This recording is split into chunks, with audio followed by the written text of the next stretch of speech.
We always do at this time. What up, people? What's up? How are we? How are we? How are you all doing? It's Thursday. So since it's Thursday, you know we do the True Colors podcast. It is your boy, Jamil Jude, artistic director at Kenny Leon's True Colors Theater Company, man. And I have a jam-packed day today with a whole bunch of really, really great guests. Today we're talking about radical reinvention of the Atlanta theater community. It's a big topic, but it's one that's been heavy on the minds of Atlanta theater artists, not just this past week when there was a town hall for racial reckoning, but for so many artists, especially our BIPOC artists, our Black, Indigenous, people of color artists. This has been something that's been on our mind forever. And I'm really, really excited to have several of the people, the brains, the ingenious BIPOC artists who were part of that in creating it. I'm happy to have several of them here on the podcast with me today. So that's what we'll spend the bulk of our time talking about. If you have questions as we go along, please do not hesitate to drop them in the chat so that we can answer those questions as we move through this. I wanted just to kick us off by saying, here's an opportunity. What we wanted to do with our platform is that, we don't want to go here and wax poetic about anything that we've done at True Colors because we recognize our complicity in the status quo. We recognize that we have been a part of the system of inequity that has hurt so many artists, BIPOC artists, Black artists specifically in our community. So we're not here to use our platform to pat ourselves on the back. What we're really here to say is that we are about the work that needs to be done as well. And we're really, really thankful for the artists that are joining me today, but also all the artists that have participated over the last several days for holding us accountable to the things that we say that we want to be and what we want to do. So you'll hear me say it today, but you'll also hear me say it over the next several months and years to come, that True Colors wants to acknowledge our role in the inequity that has transpired here in the Atlanta arts community, especially the theater community. We want to atone for that. We want to make sure that we are apologizing and that we are about the work of action and that we are making strides to change that. So without further ado, thank you guys for all the support that you give. This is a podcast and it's also a fundraiser. It's COVID time. So thank you guys for anybody who thinks so much of what we're doing here to donate. We're not here to raise money. We're here to talk about how we change the Atlanta theater scene. And the first person that I'm going to talk with that is Miss Maya. She is a Spelman graduate, and right now she is changing the world over at the Alliance, and she was one of our speakers for the event that we saw. Maya, thanks for being here with us. Thanks, Jamil. I'm so happy to be with you. Yeah. Maya, this is great. So let's just talk, for people who don't know you, let's get to know you. What's the quick bio? Tell us who you are and what you do.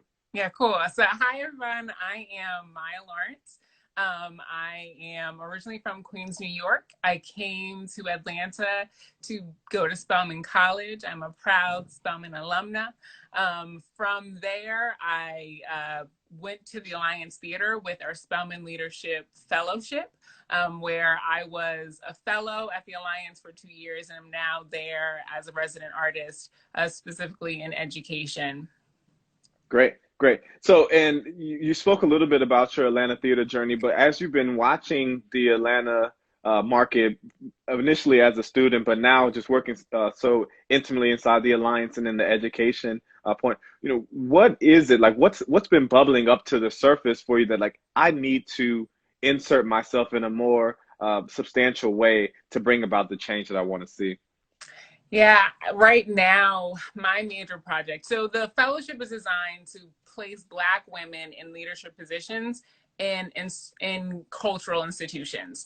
And at the end of the fellowship, we are given the opportunity to lead a project. And for me, I was the first fellow. This was a new program. And so I was trying to figure out what that looked like, what I wanted that to be. And one of the factors of our theater is we work with corporations on how to use theater to be a better person and emotional intelligence and empathy.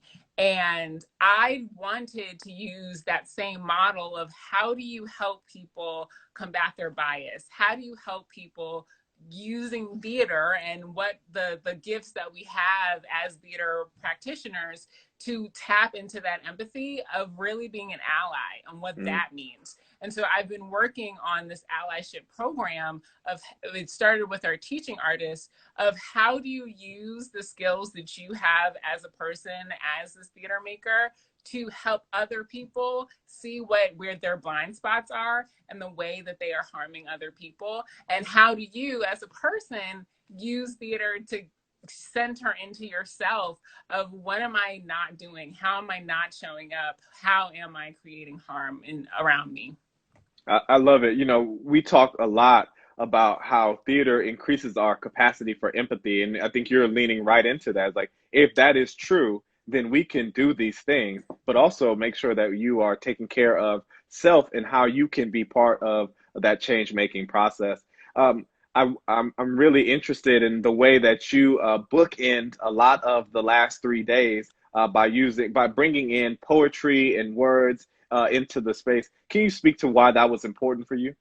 Absolutely. I am a poet, and that is the way that I express myself. I would say, since the murder of George Floyd, the only thing that I have been able to do in expressing my voice has been writing poetry every day, every moment that I can. And I know that as an art form, poetry lends itself to being nonsensical and not having to fit in a structure and fit in a form. And when I think about where we are now, where everything that we've known is really vulnerable and being questioned and being challenged, I think the poetry gives us that template of things don't have to make sense. You don't have to do things the way they've been doing. You're allowed to experiment. You're allowed to have that freedom. And I think the specific poem that I chose is For My People by Margaret Walker, which was written in 1942. So the fact that it's so relevant today, and the thing that we had to do in presenting it and having it as this guiding text is there were moments of it that are alienating. It is focused on, and the end, it says, let us now rise and take control. And originally it is saying, let a race of men now rise and take control. And I think about, as a Spelman woman, intersectionality is so important to the way that I view the world. And when I think about how we as people need to be able to identify all of our identities and hold that in equal value and equal light, and find how are the ways we can be more inclusive. I think using that poem where one of the lines that I love it is, for my people trying to fashion a better way out of hypocrisy, confusion, misunderstanding. That is what we are in. And we are fashioning. When I think about fashion, cutting edge, new, creating, we are trying to create this healing out of the hypocrisy, out of the misunderstanding, out of the confusion, and normalizing this concept of being presented with new information and allowing that to be able to change our minds. I love it. I remember that fashioning that part out of hypocrisy, all that stuff. You know, what it makes me think about is that radical reinvention that it felt like so many people were advocating. You've been speaking about it, but Maya, close your eyes for me. Just throw me. What's that first thing that you see when you think about? 1 second, Jamil. I'm on my interview right now. It's all good. Hey, family. My sister. Everybody's sorry, my sister. Hey, sister. Sister making a cameo. No, I gotta stay right here. So I got 5 minutes. 5 minutes. It's live theater, y'all. You thought this was just a podcast. This is live theater. But close your eyes with me real quick. Think about, what's the first thing that comes to your mind when you think about what does a radically reinvented Atlanta Arts Theater look like? I think about love. I am a love-centered person. Yeah. I truly believe, as naive as it is, that love is the answer to everything.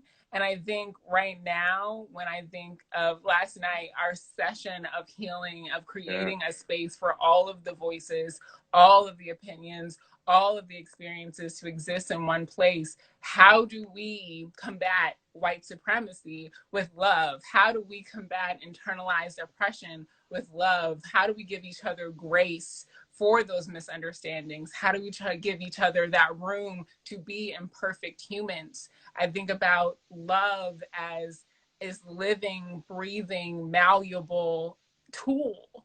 And how do we allow Atlanta theater to no longer stand in the way that it has been standing, and give each other the grace to allow that shift and that structure, and to be able to figure it out together, know that we don't have the answers, and let us make those mistakes together, while also having the love and the respect for each other to say, you know what, I did this wrong, I'm sorry. And being able to have that humility to accept and create that space for accepting the responsibility and then moving forward. Great. I love it. Before we let you go, this is a season and we're in our, we've been celebrating She Griots, Black women storytellers all season long at True Colors. Shout out a couple of them, Spelman Woman. Shout out a couple of She Griots that have meant something to you along your journey. Audre Lorde is one of the first ones that comes to mind. Yes. But then I think about one of my mentors, Jade Lambert Smith, that we were talking to last night. She was one of the first women that I met in Atlanta. And she taught me about Orishas, and she taught me about Yoruba. And so that is one of my She Griots. I think about Maya Angelou. I was indirectly named after, and have felt that spirit, that presence my whole life of how do you use your words to liberate yourself and to help other people meet that love that's inside of them. Awesome, awesome. You guys, I've been chatting with Maya Lawrence. Maya, thank you so much. You made Spelman proud. I know that. Absolutely. Thank you very much, and continue to see your work. Guys, follow her on IG and continue to see the great work she's doing in the education program at Alliance. Thank you, Maya. Thank you, Jamil. Thank you, everyone. Guys, we are talking to a lot of the people who are behind IDEA and CREATE, the two organizations, IDEA's inclusion, diversity, equity, if I can spell IDEA, inclusion, diversity, equity, and for the arts in Atlanta. And then CREATE are the Coalition for Racial Equity in Atlanta. I promised I remembered this stuff, and then I forgot as soon as we got live. The next person I'm going to bring on is Jessenia Ingram, who is currently one of the Spelman fellows over at the Alliance. And she was also one of the brain children behind this amazing event. Jessenia, thanks for joining me today. Hi, thank you so much for having me here. So let's go right into it. Give us a quick bio. Let people know who you are and what you do. Yeah, okay. Well, hi, everyone. I'm Jessenia Ingram. I graduated from Spelman in 2019 with a degree in theater and performance and a minor in management and organization. And right now I am the Spelman Leadership Fellow, entering my second year as Spelman Leadership Fellow at the Alliance. So yeah, I mean, I'm a theater maker, content creator, primarily an actor and singer, but you know, this quarantine has pulled out of me some writing that I did not think would happen. So I'm just gonna claim it. We're a writer too. Were you when you came to Spelman, was that your first experience in the Atlanta theater scene, or are you an ATLian or? No, yeah, it definitely was. So I'm from Dallas, Texas, Okay. and I ended up moving to Atlanta for Spelman, and then I just really enjoyed it. I really felt like it was a place that I needed to stay. And throughout my, I would say junior year and senior year at Spelman, I really got more connected with the Atlanta community as a whole in terms of theater. So yeah, that's when I kind of made my start in the Atlanta theater community. So as someone who was, fresh out of an undergraduate experience, albeit at one of our, flagship institutions here in the city, and thrust into an Atlanta arts community, can you just talk to what are you seeing, what are you feeling as someone who is entering into a new profession, but with the specificity of it being here in Atlanta? Well, I definitely see how the Atlanta arts community is kind of a whole different identity within itself. And I love how it's so multifaceted. We have, I feel like, a lot going on in Atlanta, but it's kind of like the intersection of so many different things. So I've really come to find that and appreciate it. And I am looking forward to seeing how, especially now during these times, how the different elements of art will even kind of connect even more. But yeah, it's been great. And I think it really is a community. Like there's a lot going on, but everybody knows everybody and everybody's connected. So it's been super cool to get into that and be introduced to that. Talk about your experience over these last 3 days, the first 2 days being that of storytelling and sharing and really asking people to acknowledge the ways in which they may have intentionally or unintentionally hurt people. But then that last day where you all created a space for healing amongst BIPOC artists in our community. Can you just speak about like just your experience over those last 3 days? Yeah, of course. As we said, like I'm pretty new to the Atlanta theater community relatively. So it's been honestly my honor and my pleasure to even be involved these past 3 nights.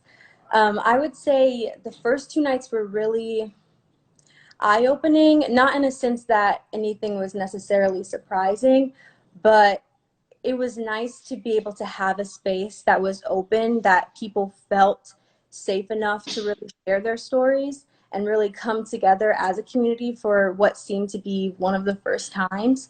So that was really beautiful. And I think that third night, yesterday, was really touching for me to just see all the different generations of Atlanta theater makers and Atlanta artists that are still so passionate and still so involved in the community. And I think that something I was charged with was how can we make that connection stronger between the generations, and really grow together as a community within a community.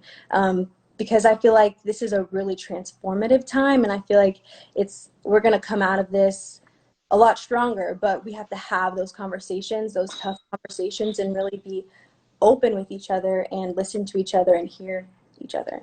So. Yeah, absolutely, absolutely. You know, as you were mentioning your journey, I recognize that you and I graduated a decade apart from one another, and when you talk about that intergenerational conversation, I I, I'm wondering. You had that platform, and you are now a leader. You have been a leader, thanks to the your position at the Alliance, but also just how you carry yourself into our community. What can you as a leader, and then us as leaders together, what can I do to help you create the type of theater that you want to invest your time in as someone starting their career? Mm-hmm. Well, thank you, first of all. I think for one, it starts with just having conversations, like, and getting to know each other for real. You know what I mean? Yeah. Um, and just being in that open and vulnerable space to be like, hey, like, I don't know X, Y, and Z about directing, but I would really like to, is there an opportunity you have for me, or not have for me, but a, a time that we can share together so that we can kind of move forward together. Because I really think that there's a lot of things that we can all teach each other, but either for lack of time or lack of, just putting forth the energy to do so, that we don't. Um, but I definitely think that, as I'll speak not on behalf of the entire young community, but for myself, Yeah, yeah, yeah. I think that, we have a lot of drive and a lot of, we want to do a lot of things. But then I've been talking to my peers and it's like, yeah, I want to do X, Y, and Z, but how do I do it? Or I don't have the money, or, nobody really listens to me when I pitch my ideas, or X, Y, and Z. So I think relying on our elders and those who have come before us, not just for resources, but just like to share their experiences. Like, what were you doing when you were 23? Like, how did you get to be where you are today? And just really talking with each other, because I feel like that's where it is. Like, my mom always says, like, don't do something the hard way when someone else has already shown you the way to do it. Like, why are you doing the same thing twice? Like, Yeah, absolutely. Yeah, that's silly. So yeah, I yeah. just Work smarter, not harder, was one of the things I always say. Yeah. precisely, precisely. So I really think at the end of the day, it just comes down to communication, open communication, and just being willing to do it. Great, thank you. Yeah, absolutely. I mean, I think that's something that we can take in. The elders in the community, we can definitely work on that for you all. Before I let you go, Jessenia, we've been celebrating Black women storytellers all season long at True Colors. Shout out some of the she griots in your life that have helped you get to where you are. Oh, yes. I got to shout out my mom, my grandparents. I got to shout out Miss McCarty, Sister Aku, all the Spellman lovely ladies who have supported me all this time. Heck, I got to shout out Maya Lawrence because she has been there for me on countless occasions. Alexis Woodard, the list could go on and on and on. But all my sisters, all my friends, my mothers out there, I love you guys. Good stuff. Thank you, guys. We have been chatting with Jessenia Ingram, Spelman Leadership Fellow over at the Alliance. Thank you very much, class of 2019. Looking forward to seeing you and all the amazing work you're going to do for our community. Thank you so much. Y'all, this has been, I love this stuff, man. I love just being able to talk. I'm so thankful for this platform that we get an opportunity just to chat with people.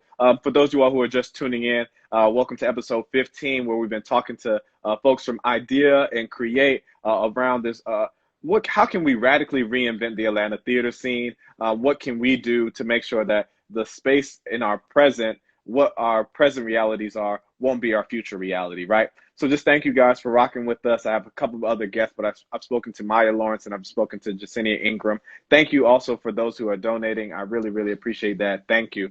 I want to bring on my next guest, Michelle Pokopac, who has been one of those BIPOC artists that have been leading the charge here. And let's bring her on. Whew, I feel like I'm running a marathon. Here it is. Michelle, how are you? I'm good. How about you? Man, I am having a blast. Like, it is so great just to be able to speak to what we can envision in the future. But before we go there, let's talk a little bit about your recent past. Tell us who you are and introduce yourself to the folks who may be seeing you for the first time. Yeah, thank you. Thanks for having me. Hi, I'm Michelle Pokopac. I'm an actor here in Atlanta theater and film. I actually grew up in Lawrenceville, like 10 minutes away from the Aurora. So seeing that grow has been really cool to watch. I have started an organization with some of my partners called East by Southeast. And in about 2018, I want to say, is when we found this lack of or this platform for Asian artists. It was hard to find. So we wanted to find a way to organize and help develop and support local Asian artists in the Southeast. So hence East culture by Southeast, Atlanta, Southeast region, which is a takeoff of South by Southwest. But so yeah, I've been helping organize and run that. And then just recently joining Idea ATL. And you know, with all the current events happening, I think what we're doing now is much needed and very important. So I'm very humbled and happy to be working on that with them. Yeah, absolutely. I want to spend a little time there, and you know, as we've been talking about these BIPOC communities, but often in Atlanta and just in our nation, things can get really quickly black and white, right? And we can start to see and understanding the need for intersectionality and allyship across the the community of color. Can you just speak to the ways in which, like, you East by Southeast, but you as an individual, how have you found your process of championing voices in that milieu? Sure. So yeah, in Atlanta, I agree. I think that I'm always stuck in that whole black and white narrative. And then me and the Latinx community, indigenous community always feel like, what about us? I remember seeing a show at True Colors, and there was a line by an Asian character that says, "Oh, I guess I'm just going to sit here and watch y'all just fight about this." Smart people, I think, right? Smart people, exactly. Yeah. Yes, thank you. So in Atlanta, you know, I grew up here in Georgia, and then after college, after about a year, I moved to Atlanta specifically because of Atlanta theater and film scene. But I was finding that it was really hard to kind of go after roles or be called in for roles that weren't specifically calling for an Asian actor, or weren't specifically calling for a non-Asian actor, like open ethnicity and et cetera. And even if there were open ethnicity calls, you know, what were the casting directors bringing in? And even though, yes, by data and by numbers, we are the minority of the minorities sometimes, I don't think we need to be treated as such, and our representation doesn't need to reflect that either. And so I I struggle with that even today. And I just feel like, I've met so many artists that have been having that same journey with me. And there are a lot of organizations out there, Asian organizations outside of the arts as well, but we don't talk to each other. And it was this lack of building a community together. And so I said with my partners, why don't we just create a space where people can come to a centralized area and just meet and greet, work together, collaborate, and et cetera, and feel supported by that. So it's still growing. We still have a lot to go, but it's a start. So I would like to be a part of that and to always try and create an inclusive space, because I don't ever want East by Southeast either to be just Asians only. So like I don't want True Colors, for example, to only just be Black people only. And I know that the statement is more, it has to be inclusive too. So I wanted to follow that as well. Yeah, no, absolutely. Can you speak about the last 3 days, or even just in the planning process? Like, what were things that were important for you all as organizers to make sure happened over the last 3 days or so? And do you feel like a lot of those things on that checklist were able to take place? I think one of our priorities was keeping it safe, keeping a safe environment, especially with the rules of engagement that we outlined, so that these BIPOC artists were not just safe in the town hall, but even as they go on about with their lives. Because that's the fear that was stopping a lot of us from telling our stories, and just what are the risks that they're going to take in, going back out there after these town halls. People are going to go after them. They won't be able to get a job, etc. All these theater representatives reaching out to them when it wasn't necessary, or breaching that boundary of safety and that trust. Yeah. So we tried to really and continue to look into that and to refine it and specify those lines of rules of engagement. And it's still something we're working on. But also making it clear what roles we're playing with the white theater makers versus the BIPOC theater makers, and that this is a focus on BIPOC theater makers. And we're not ready for that conversation yet, or maybe that has to be more on a personal level. But for this town hall, and its objective is for BIPOC theater makers to be heard and not be interrupted. So for the first two nights of the town halls, I think that was our main priority, and to have everyone that could and wanted to have their story told anonymously or in person could do so. And then the third night of healing, we really had it reserved for BIPOC artists to be able to connect with each other. And we had a mental health professional come in, Mr. Shannon. She's brilliant. Yes. And to be able to have those tools and resources in their own healing journeys, because we all do it differently. And so we discovered a lot of things as well, and are learning to build upon that and improve. So. Yeah, just on a personal note, I remember one of the anonymous letters that you were reading. I was like, Michelle is acting this thing. Like, she is giving it. And like, I was like, yes, like, of course, you want people to share, and we were here for a really serious thing. But I was just over here, and I think I was talking to a friend after the event and saying like, yeah, but like when Michelle read that thing, I was feeling it in a way, which was, just a testament to just your talent, which is just Thank always you. so good. Well, I do want to say that letter, I didn't get to read it beforehand, because we were, troubleshooting behind the scenes during the event. But when it happened and I read it, that was my actual first response to it, reading it at that time. And it just broke my heart. That writer,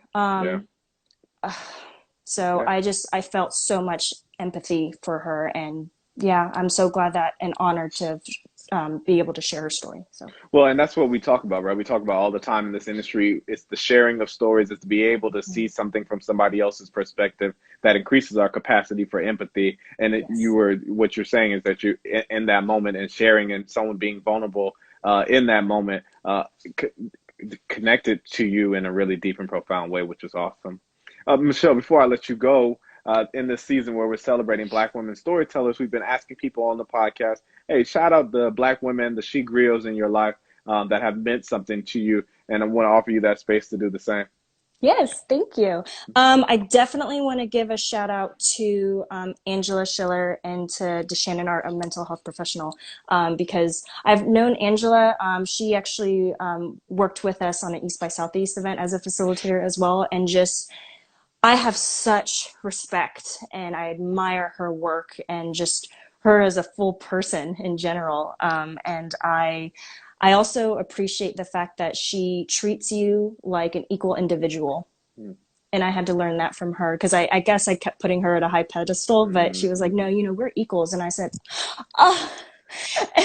And I want to give a shout out to Jasmine Thomas. She's an actor here in the Atlanta theater community, and working with her, our bond has grown, and I'm so grateful for our friendship and just being able to learn from her and to be able to stand with her while we fight against these injustices. So. Awesome. I asked Maya, and maybe I have to get Jessenia to come back on, but close your eyes real quick and then tell us what's the first thing that comes to mind when you think of what a radically reinvented Atlanta theater scene looks like. I see people in the administration, talent, design staff, and the patrons so diverse in color, and that there's enough people that even look like me too in there. I see stories that are championing all of those voices, not just having one story represent that in the season. I'm also seeing artistic leaders take professional steps towards growth and not taking on to social media to defend themselves.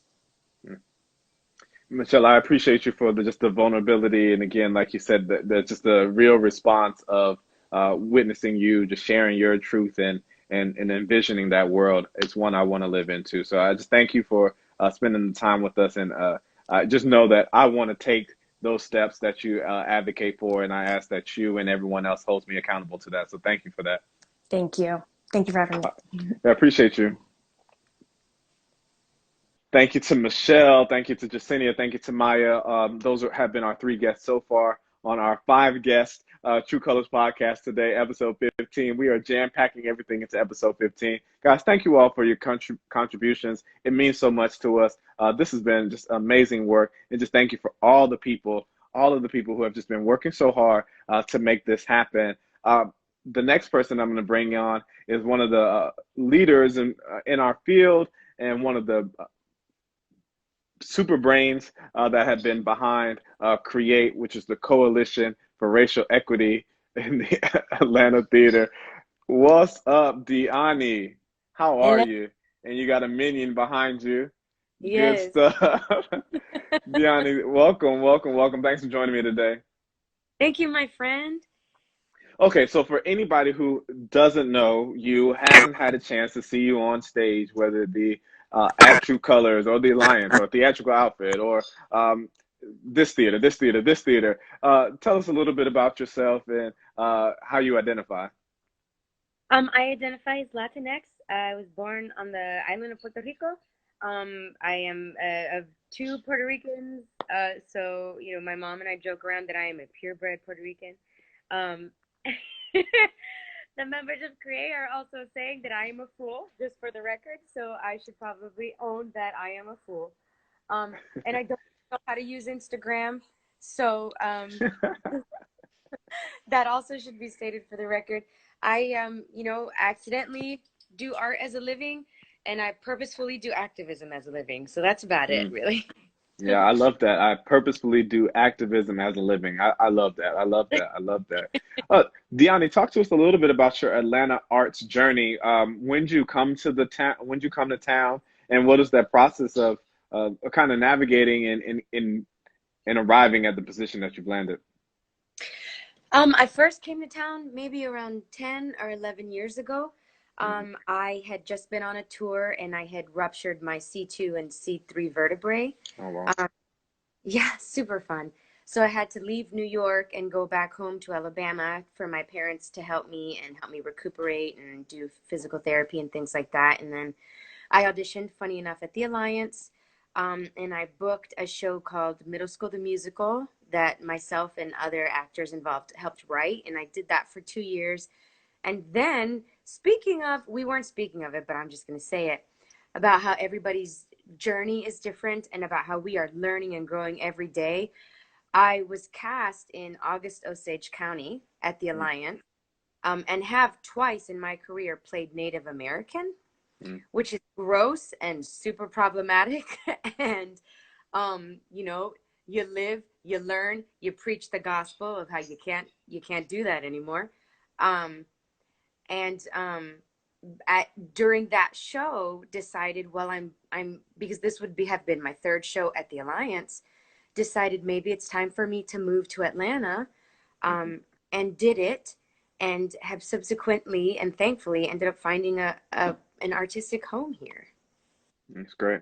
That's great. Yeah, I mean, you know, in this time when we've been talking so much about like the need for BIPOC artists to hold our white peers accountable for things that they've done intentionally or unintentionally, I think it's also important for us as artists just to hold ourselves accountable for the ways in which we have allowed the system that we're operating in, that is a white supremacist system, to divide and conquer, for us to perpetuate its ideals at the detriment of ourselves and others that look like us. So I appreciate you sharing your story and how how you recognize and acknowledge, hey, I may have not made the best choice here, or I'm now understanding what I could have done or how I could have shown up.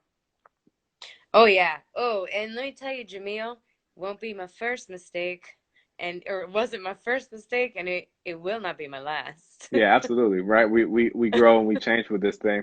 I'm interested in, tell us a little bit about how Create started. Like, what was the inciting incident there? Honestly, the town hall and the reaction that people got to the numbers.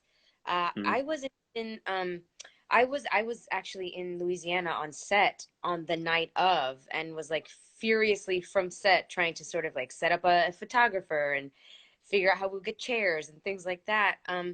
And directly after, our text thread, where our organizing thread, started to blow up about how much of an impact the numbers in the evening, like the beginning of the evening was set up with a written piece, right, to Hmm. illuminate the struggle, illuminate the numbers. There was an audible gasp when the statistics of the Atlanta theater productions that had been on main stages, just for half the year, because the numbers were really hard to get, and we couldn't commit to doing a whole year. So just that half a year of numbers, of statistics, opened so many eyes, caused an audible gasp, and we were talking about it in the text thread immediately. And it almost went without saying at that point, we have to keep going.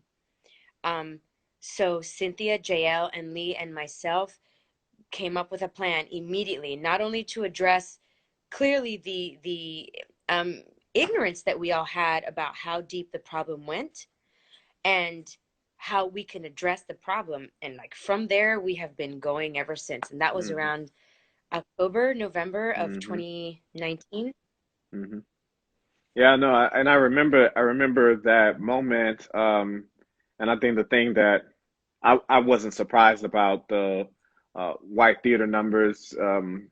Internally, I had been keeping it, and definitely in dedicating our season to Black women storytellers. It was in response to what I'd seen. I think the things that really threw me for a loop were the number of plays by Latinx and Asian playwrights, and just the representation of those artists in our community as well, recognizing just how upsetting that is, and what opportunities couldn't be present if we actually spent more time achieving true intersectionality. So that's the thing that I remember from that moment, and seeing Juan and Michelle up there, and like, oh yeah, this is that's something that we have to really address. Diany, while I have you, let's talk a little bit about Let's talk about joy. Next season, we're celebrating joy and pain at True Colors. And I want to say, like, even just in the beginning, joy seems to be something that you hold dear in your activism work. Can you just speak to the need for joy in the work that you do? Yeah, I will say though, I'm not like a lot of other people in that I find immense joy in fighting. I find immense joy in calling out. I find immense joy in seeing change happen before my eyes. So that makes me different. Like I a little bit I and my friends joke about how I sort of wake up every morning ready to fight, like with a list in my mind about who am I gonna fight today? Like, how am I gonna find my joy? Um, but in general, I I seek joy in seeing how I, with small changes, create a lasting impression. I find joy in seeing how the smallest of voices can conquer, the largest wall. I think that if I revel in that feeling of power that happens when you mobilize, Mm, that feeling of power that happens when you see somebody who has felt less than, or who has felt like they haven't mattered, or who has felt trivialized or hurt or traumatized. I revel in that feeling of that small awakening that happens when when you see that tiny bit of empowerment. That to me is where I find joy, and every day I wake up I seek to help other people find that joy. And I think changing the conversation to I'm sorry, my cat also has something to say about it. yeah, yeah, it's okay. But I find joy in trying to change the conversation, right? Instead of it becoming we are afraid and we have become victimized by these systems and we have not sought out that joy. Changing that framing in look at the joy you will find when you fucking find that voice. Look Mm, at the joy you will seek and embrace every day when you have been made to feel like you matter. That's the joy I'm trying to preach, man. And hopefully, we move past a little bit feeling like we are less than through our own empowerment, and we find that joy because that's where it's at. absolutely, absolutely. If you willing to close your eyes with us, when we think of radical reinvention of the Atlanta theater community, what do you see when you in the first? What's the first image that you see? Man, I see color. Um, I see representation. Honestly, I see a world where we don't fucking have to. I'm so sorry, Jamil. It's all Um, right. I, a world where we don't have to name it anymore. My perfect Atlanta theater world is not only a world where the world is changing, the colors are there, the nationalities are there, the representation is there, the power is there, and we no longer have to name it and we no longer have to make space for it because we've done the work and it exists as it is and as it should be. And also a world where we started the model, created the model, and everybody else does what we do. Like we have a film and TV industry thriving here, and they need to take note and they need to start making plans the way we are taking note and making plans. That's honestly the world I see and hope for. I love it. I love it. Before I let you go, Diany, tell me, we've been celebrating Black women storytellers all season long at True Colors. Shout out some of the she griots in your life. Uh, Whew. give them some love. Yeah, heck yeah. My best friend Jillian Bell, she has dealt with a lot of internals, talking about the infant mortality rates of Black women. Is Mm. 100% one of those people. She's also one of my best friends in the world. My actual best friend since kindergarten, Dorothy Monique Dickerson, now McDermott, who just taught me a lot growing up and is, still one of the people also dealing with infant mortality things, also dealing with, Black women and their pregnancy journeys. And here in Atlanta Theater, Miss S. Renee Clark um, and Lisa Watson are Lisa just Watson. yeah, yeah. LGBTQIA representation in these communities of color are really important to me. And in general, the Black community, I love seeing it. I love watching it grow. I love watching it be beautiful. And Cynthia Barker, I don't know if she knows, but she's like, you know, a mother, an aunt, a unicorn, a beautiful creature that I learn from and I grow with every day. And Tinashe.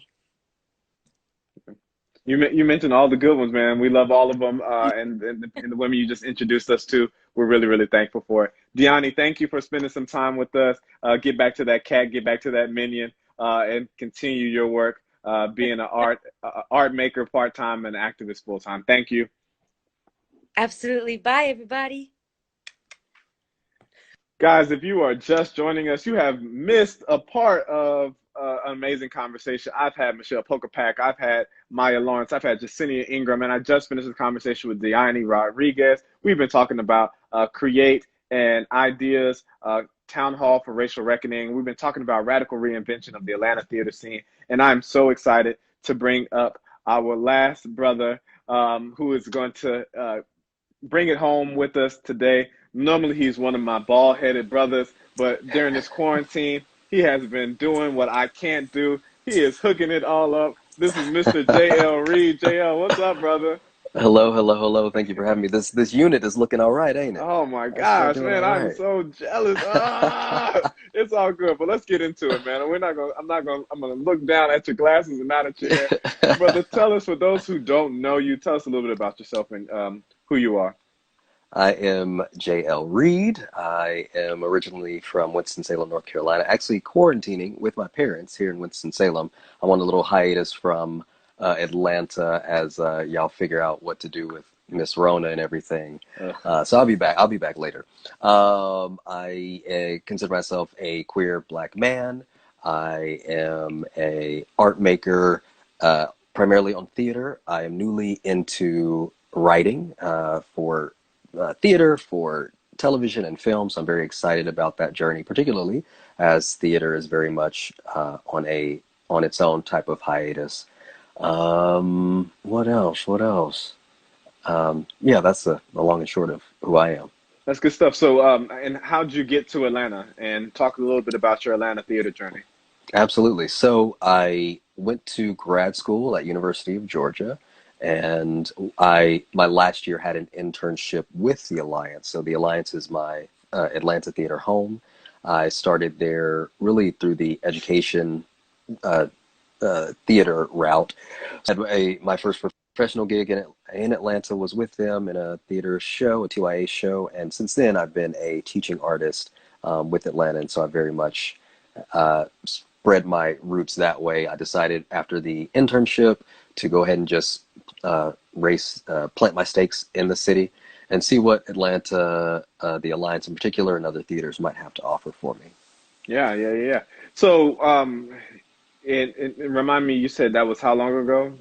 So 2015. So yeah, so 5 years. Yeah. So it's 5 years. You've been here 5 years. You're not a newbie in that way, and you're one of our veterans now. Talk about listen, if I gotta be an elder, if I gotta be an elder, you gotta be a veteran, right? Just the L, I'll take the EL, just the EL. If talk a little bit about like what you've seen in the community and like what brings you to the work. Like why join an organization like Create or collective like Create? Sure. I certainly recognized a need. I think while I had some really great early success in Atlanta, I was staying quite busy. It definitely things started to dry up around once I got into year two, and I found myself kind of hitting several roadblocks. And just really to fast forward, I was invited into an opportunity to help make space and to create that my other Black folks and the other BIPOC community members felt like Atlanta could in fact be a home, as we heard certainly from the town halls from the previous nights. People have left. There are people who felt like this couldn't be their home because they weren't finding the right types of opportunities. And of course, being in a city like Atlanta, we've definitely have to have some conversations about why the Black and Indigenous and people of color do not feel like this can be an artistic home. Yeah, I mean, like, what I what I always have appreciated about Atlanta was always the nearest big city to where I grew up in Tallahassee, Florida. It always Mm. felt like a mecca. Everyone that I knew who lived here always spoke highly about it, and to know that, like the New York Times article said, hey, 54% of the people, but only I think they said 12% of the place. Like, there's a problem here that exists. So I just want to, shout out to you, Idea, Create, all the folks, all the brains behind this town hall for racial reckoning, for just asking the question and really calling the leadership to task, like, hey, what can we do so that our present is not what our future will look like? Um, so JL, talk about these last 3 days then, like, with the goals that you all set out, where do you all feel like you're on the path towards achieving those? Understanding that it's 3 days, right? Yeah, yeah, absolutely. Understanding Hmm. that it's 3 days. I think what we were able to achieve certainly was, I think, a very large, it was gargantuan. I think Yes. we recognized that this had not been, going back to the Atlanta theater dinners, I think it had been a long, I don't know if there'd been anything like that that had really taken place on that scale. And we recognized through that energy that we clearly need more of this, obviously, with what's happening in the national conversation around race in our country. We saw a need to continue to have these conversations, and the I think the team feels really great about what the 3 nights have ushered in, and I think we also recognize where the conversations still need to happen, how much deeper we need to get into some things. I think we, specifically last night, I think there's a lot of conversation that came out of that addressing where there are maybe some blind spots for us, and how we bring these conversations to fore. And I'm really grateful for, honestly, the conflict and tension that has come out of that to help us say, hey, there is a desire, a great need for people to really dive into some of these conversations even more specifically. The Create team and the Idea ATL team recognize the importance of talking about intersectionality and how that impacts and affects so much of what we are trying to do. Certainly, with last night in particular, intergenerational gap and how we can make those connections stronger, because we've obviously got things to learn from our elders, and we heard last night and appreciated that some of the elders were willing to listen to what the younger generation had to say. I'm grateful for the grace that has been given to us in a lot of ways to recognize this. We're not going to be able to address it all in 3 days. 30 days. It would take. It's going to take a long time to really start breaking down some of this. And my hope is that people will continue to stay on that journey, stay on that fight, and continue to engage in these conversations. Yeah, man, it was powerful. It's powerful to witness. All 3 days were really powerful. But like you said, the opportunity to know that these these channels of dialogue and conversation are open, and they can go back both ways. That it's not just about an older generation passing down their knowledge, but not willing to accept. Hey, there are this knowledge can go back this other way, and there are other things that you can unlearn too, as those who have been an older generation. Because shit, we're complicit in that too. Those of us who are Absolutely. part of that older generation or part of that leadership group, we're very complicit in the very nature of the things that are being so hurtful and disadvantageous to the people coming up. Jo, while I have you, man, I want to just do this exercise with you. Close your eyes. Think about radically reinventing the Atlanta theater community. What's the first thing you see? I see a saturation of people of color, speaking as a black person in particular, black people especially, saturating these spaces that have been traditionally absent. We have been absent from, and that is from off stage and certainly on stage. So I see a space in which you can't even move a few feet without running into a person of color. And so there are there are specific theaters and spaces I have in mind, but I see that saturation in every single theater. in the Atlanta metro area. I love it, man. I love that world that you're visioning, brother. Before I let you go, She Grills. We've been celebrating Black women storytellers all season long at True Colors, and we're going to do it again. We're not stopping. This is not a trend. Black women are the thing. But tell us about some of the Black women who have been amazing in your life. Absolutely. Well, of course, got to shout out to my mama. Mama, I Hey, love you. mama. POP, hold it down. Hold it down. Hold it down. I have to shout out my sisters from other misters, Valea Woodbury and Danielle Mills, who are with me in the trenches at UGA. Much love to them forever and always. To the young queens that I are creating and holding their own space, who are helping lift up others as well. So that's Evie, that's Candy, Jasmine Thomas, Bay, I love you. That is also Tierica and Falashe, and there's just, oh my God, there's so many people to name. So I am absolutely grateful for them, to the people pushing and continuing to make the spaces, Stephanie, Zandra, Taryn, Casey Grogan Wallace, so many that I've seen, so many voices that I respect. And of course, Cynthia D. Barker. I mean, I have to give her so much praise, so much love, because she is, she would hate me probably for saying this, but she is a reason, a response. She is responsible for so much of what is happening now, especially with Create and how we're moving forward. So those are some of them. Man, I appreciate you bringing all those names into the space. We love all of those that you mentioned. And of course, as soon as you get off here, you're going to think of some more. So we love and appreciate those too. Jo, man, thank you very much, brother, for joining me today. Thank you for all the work that you've done in the community and all the work that's here to come. Thank you, sir. Thank you so much. All right, y'all. All right, y'all. Man, what a day. What a podcast. Oh, I hope y'all are as happy as I have been to have this time to just speak to these 5 amazing people. And they're just 5, right? There's so many people. This is not a moment. This is a movement. And we're really, really excited for all of the great work from BIPOC artists and allies that are doing the work, really just trying to change the way that we do business here in the theater community. Once again, I just want to say at True Colors, hey, we acknowledge the work that we contributed, how we were complicit in this process, and how we led to the inequity that's present. And we want to atone for that. We want to apologize for that. And we want you to know that we are committed to some action to make some change. We ask that everyone around here, whether you're a podcast listener live or whether you're going to check this out a little bit later, hold us accountable. Come find me. My email is jjude@truecolorstheater.org. If you don't hear from me initially, send it back up. If you don't hear from me again, find me on Instagram. I'll be out here, right? So let me know where I'm falling short, because I want to be part of that change as well. I recognize that, even though I'm a Black person, I'm a young Black person, and I hold a leadership position, that I have blind spots and that I can be myopic at times. So really, we're going to try to do that work, and we want to make sure that we are as active in the community as we are asking others to be.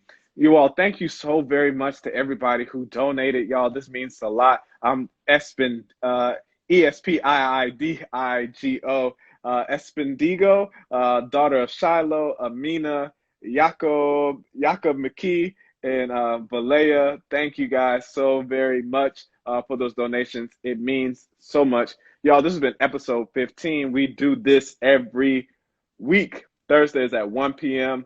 We go live. We talk about what's happening at True Colors. We talk about what's happening in the Atlanta theater community. And we talk about what's happening in the national space. Continue to rock with us. Y'all, COVID is on the rise in Georgia. I live in Cobb County, right outside of Atlanta. And I just got a notification that says that we need to do better and that our infection rates are like at 10% of the people who are being tested. Y'all, please stay your asses at home. If you don't have to go out, please stay at home. We really, really, really want to keep us together so that we can go home, we can go back to the theater, and we can share stories with one another. We'll continue to connect digitally as we can. Do know that we are going to continue to roll out some things at True Colors. Look for us to do more on the digital theater space. At the end of this month, we're going to move into our new season, which is Joy and Pain, that will be celebrating the joy while navigating the pain of what it means to be a Black person in America. But what we recognize, hey, it's our experiences, that hurt that we feel, that pain and that joy that we're all trying to ascertain. It's felt by BIPOC artists all across the space. So look for us to be more intersectional and inclusive as we do the work. Thank you all very, very much for the love, the respect, and the continued hard work. I wish you all the best. I'll see you next Thursday at 1 p.m.